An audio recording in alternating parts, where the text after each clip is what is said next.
Class का batch आपका start किया जा रहा है। इसका इंट्रोडक्शन आप लोगों को बतलाते हैं क्या क्या पढ़ना है। फर्स्ट आपको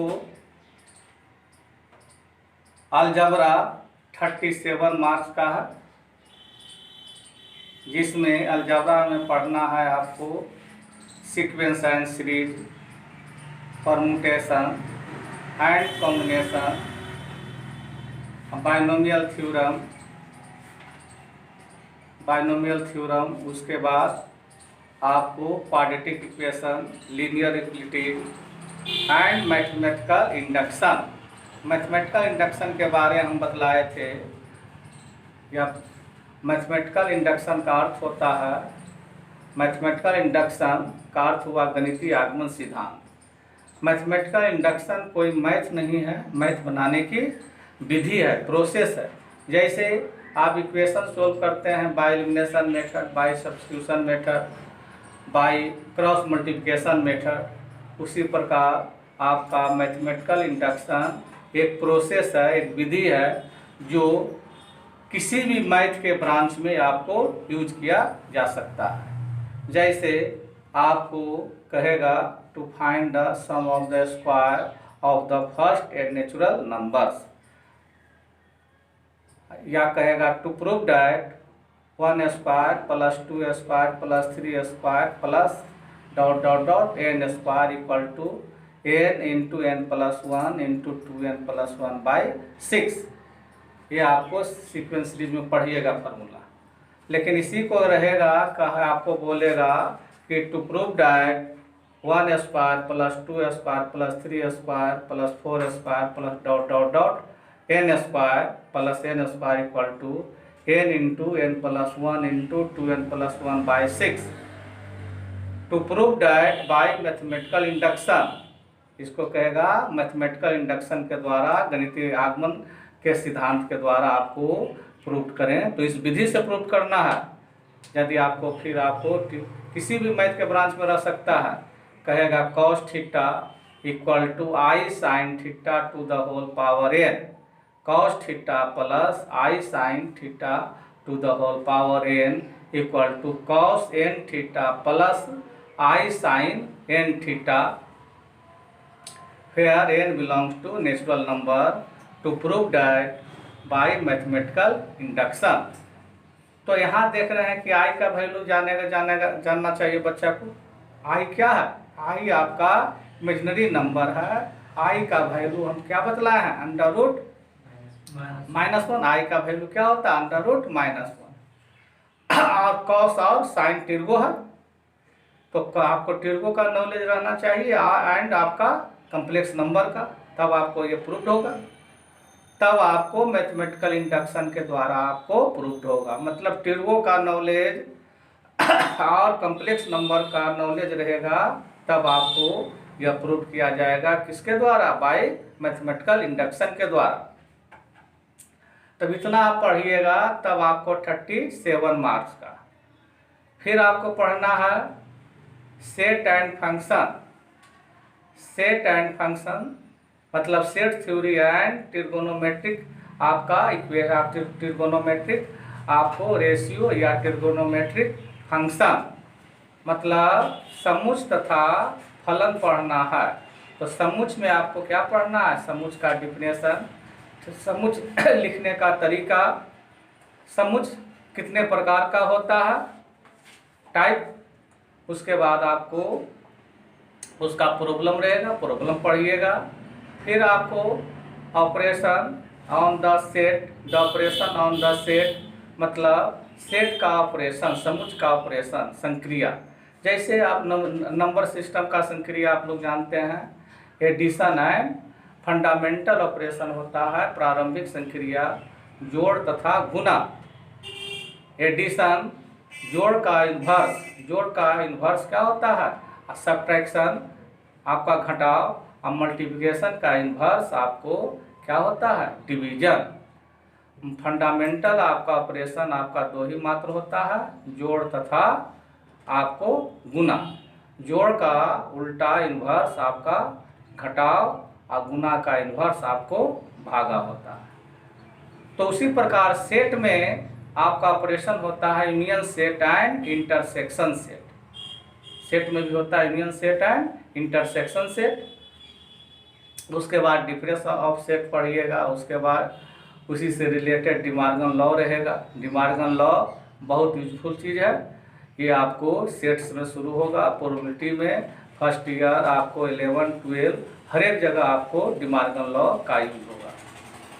उसके बाद आपको पढ़ना है वेन डायग्राम के द्वारा प्रॉब्लम डील करना है। आपको वेन डायग्राम के द्वारा प्रॉब्लम डील करना है।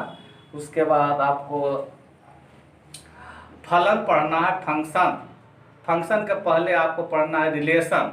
रिलेशन के पहले आपको पढ़ना है कार्टेशियन प्रोडक्ट ऑफ सेट्स, समुच्चयों का कार्तिकीय गुणन। उसके बाद समुच्चयों के कार्तिकीय गुणन के बाद आपको पढ़ना है आपको रिलेशन। रिलेशन में आपको डिफिनेशन आपको पढ़ना है, उसका प्रॉब्लम डील करना है। फिर फंक्शन में आपको डिफिनेशन एंड आपको उस प्रॉब्लम डील करना है। इतना आपका सेट का पढ़िएगा समुच्चय में। उसके बाद ट्रिगोनोमेट्रिक फंक्शन, त्रिकोणमितीय फलन में आपको पढ़ना है system of the measurement of angle, मतलब आपको एंगल के मापने का पद्धति। इसमें 3 सिस्टम से मेजर किया जाता है, sexagesimal system, centesimal system and circular system. तो सेक्साजेसिमल सिस्टम में ही हम लोग डिग्री में मेजर करते हैं। डिग्री बोलते हैं 60 डिग्री, 30 डिग्री, 90 डिग्री। इसी को हम लोग सेक्साजेसिमल सिस्टम कहते हैं, या ब्रिटिश सिस्टम भी बोला जाता है। ब्रिटिश सिस्टम में ही एंगल को डिग्री में मेजर करते हैं। उसके बाद सेंटीसिमियल सिस्टम में इसको हिंदी में बोला जाता है शतांशक पद्धति। इसमें आपको एंगल को ग्रेड में मेजर किया जाता है। ग्रेड में जी, ग्रेड। इसका नोटेशन कैप स्मॉल जी रहता है।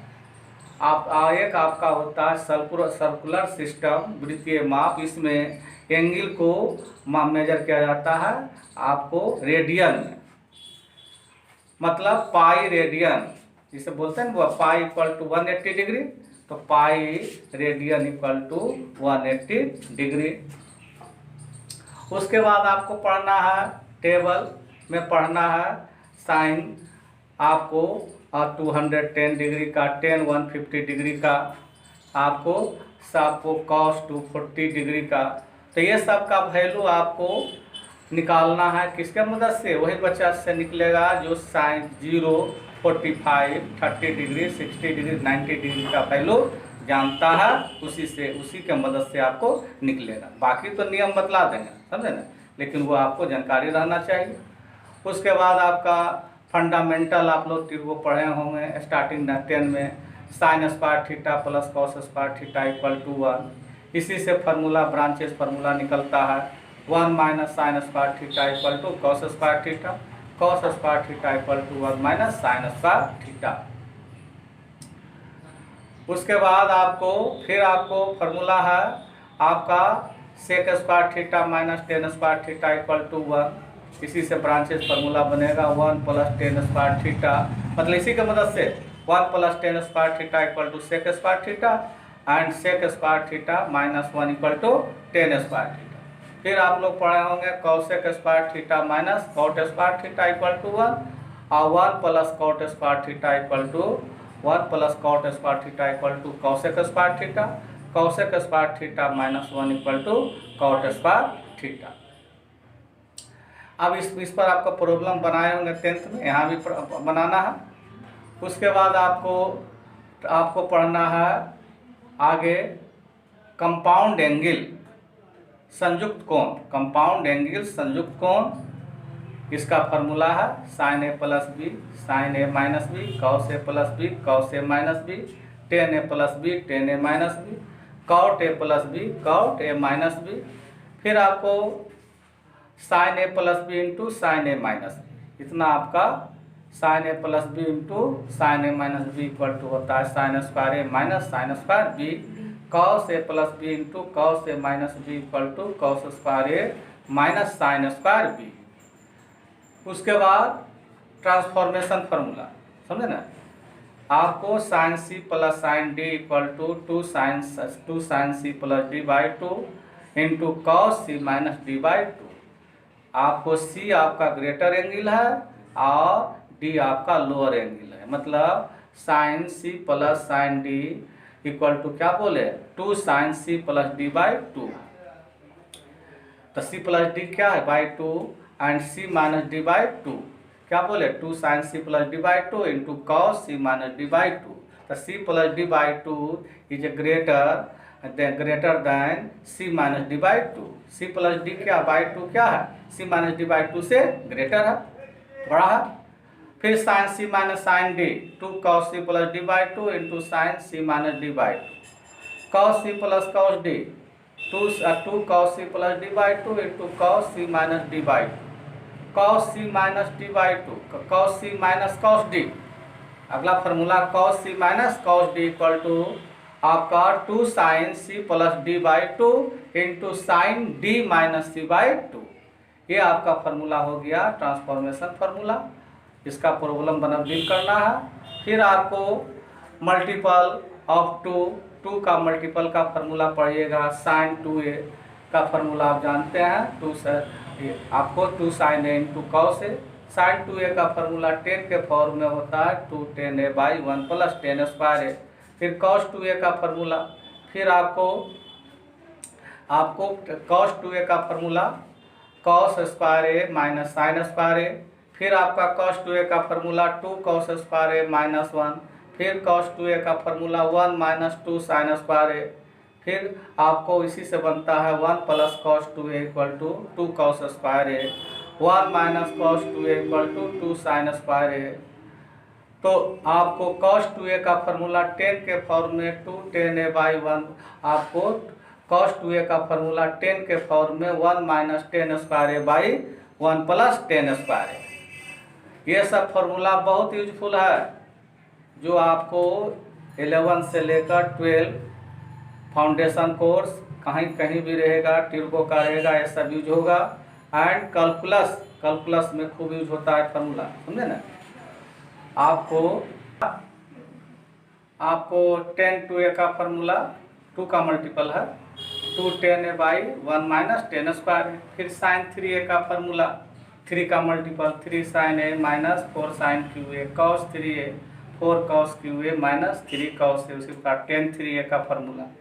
इतना फार्मूला आपको एसेंशियल है, समझे ना, समझ कर याद रखिए। ऐसे तो आप सुपरफ्लूयस फार्मूला बहुत होता है, लेकिन इतना फार्मूला आपको याद रखना है समझ कर, तब आपको टिर्बो में प्रॉब्लम नहीं होगा। कैलकुलस बनाइएगा, 11 का बनावो या 12 का बनावो, आपको कैलकुलस में प्रॉब्लम क्रिएट नहीं होगा।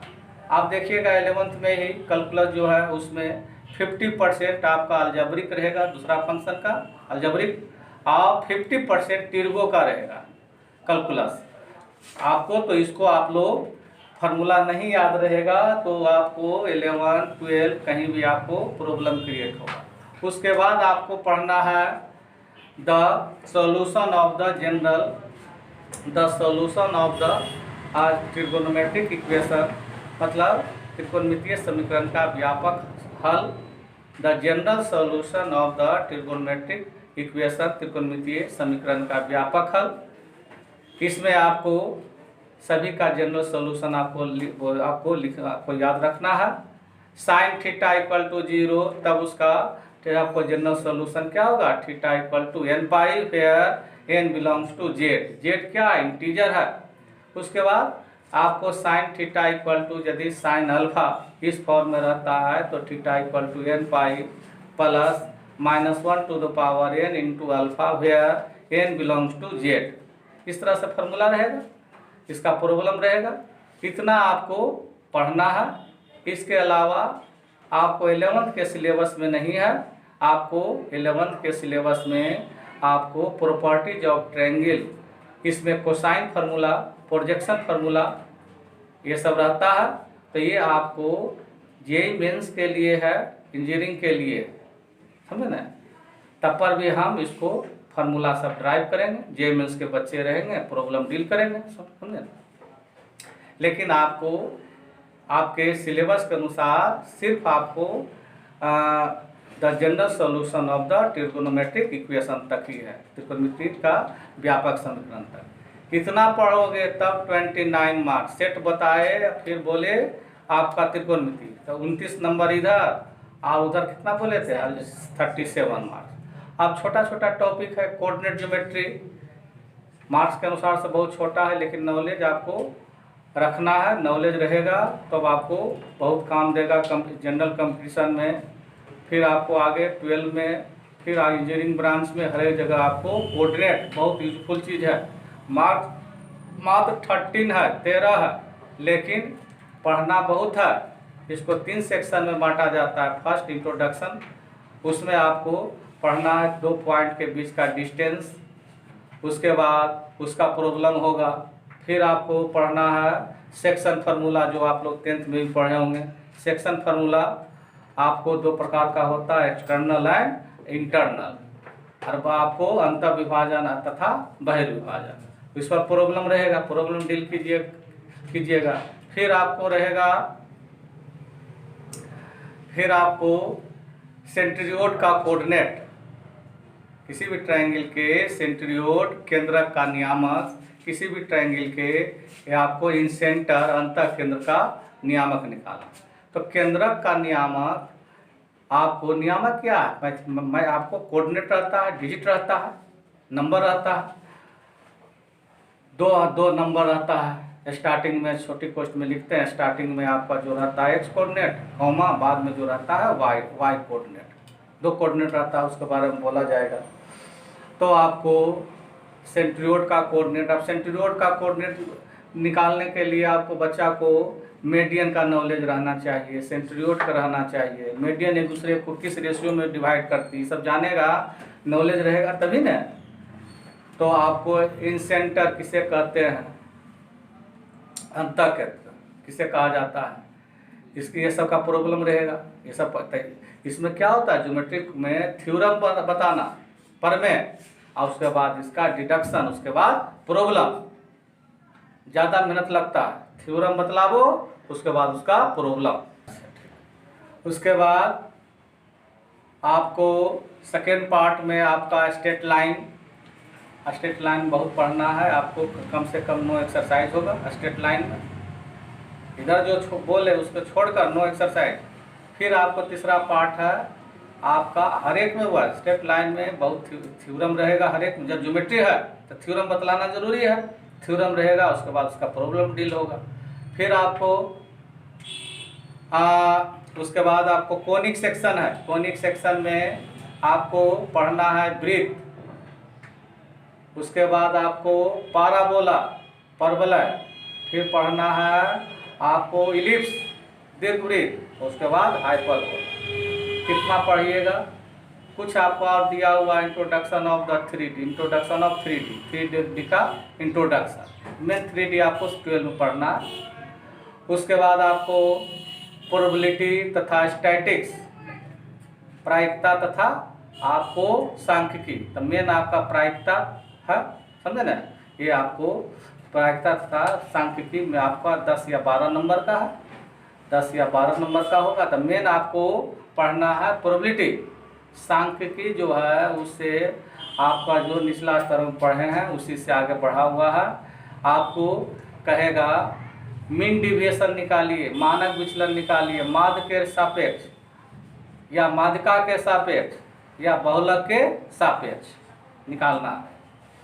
ये मेन आपका जेईई मेंस में पूछता है क्वेश्चन इससे, 11th आपको किसी भी बोर्ड में, आपको किसी भी बोर्ड में इससे क्वेश्चन नहीं पूछता है, आपको पूछता है किससे, आपको प्रोबेबिलिटी। उसके बाद आपको पढ़ाती है कैलकुलस, आपका 6 मार्क्स का है, 6 अंक का है, इसमें आपको लिमिट पढ़ना है, उसके बाद एक्जिस्टेंस ऑफ लिमिट, उसके बाद डिफरेंशियल कोफिशिएंट, अवकलन गुणांक, 6 नंबर का हुआ।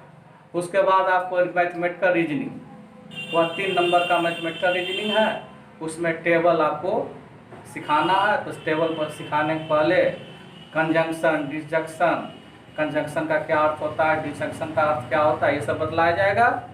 उसके बाद टेबल, तो मात्र 3 नंबर का है, समझे ना, जैसा रहेगा उसी अनुसार। इसका क्लास आपका 1 या 2 दिन चलेगा, या जेईई मेंस में पूछता है। बस इतना ही आप लोगों को पढ़ना है।